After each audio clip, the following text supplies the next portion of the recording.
Ekitongole ekiddukanya ekibuga Kampala ekya Kcca kiri mu nteekateeka yakutandika okugema bannakibuga Sabiiti Eggya.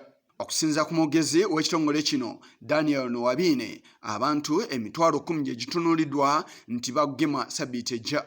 Wabula n'agamba nti bakyagenda maaso n'okweteekateeka kibasobozese okugoberera amateeka agaateekebwawo okulwanyisa ekirwadde kya COVID-19. Tusuubira okufuna eddagala ery'okugema erya AstraZeneca doozi emitwalo 10 nga lino tuyinza oddifuna olwaleero oba olw'enkya. Tutandike okugema ng'ennaku z'omwezi 6 okumala ennaku 5 mu kibuga kyonna ekya Kampala. Tujja kukozesa ebifo 32 bye twasooka okuteekawo era nga bino tugenda kuddamu tubirangirire awamu n'okubiteeka ku mitimbagano egy'enjawulo. Ku bino 32 tugenda kugattako ebifo 10 we tubadde tugemera abo abakolera mu masomero. Ate tugezaako okulaba nti ttiimu zaffe ez'omu magombolola zigenda mu bifo eby'enjawulo okulaba ebifo bye tusobola okwongerako. Ono era alabudde abalina yafeesi mu kibuga Kampala abatagoberera mateeka ag'okulwanyisa COVID-19 omuli n'omuwendo gw'abakozi obutasukka bitundu 2 ku buli 100.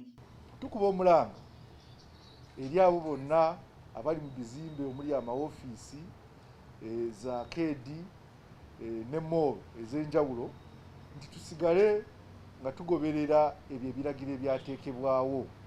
Tusigale n'obupima ebbugumu ku mulyango abantu we banaabira, tusigale tuwandiika abo abayingira ebizimbe byaffe n'ebibakwatako naddala abo abakoleramu, awamu n'okulaba nti tetusussa muwendo gw'abantu ogwalagirwa okubeera mu bizimbe bino eby'enjawulo. Mu mbeera y'emu alambise n'eggwanga enteekateeka ey'okugema abasomesa weetuuse saako n'omuwendo ogutunuuliddwa. Emitwalo 2 gye twadde tusuubira okugema mu masomero twakagemako omutwalo 1,629 ng'abo be tugemye.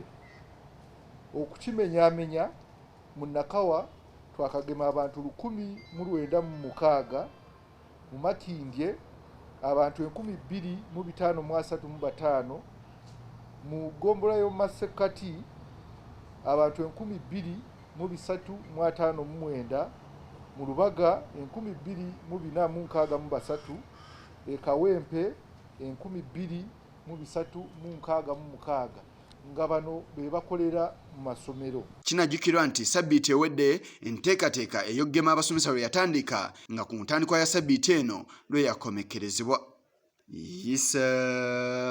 Kigongo ku lwa Channel 44 olweggulo.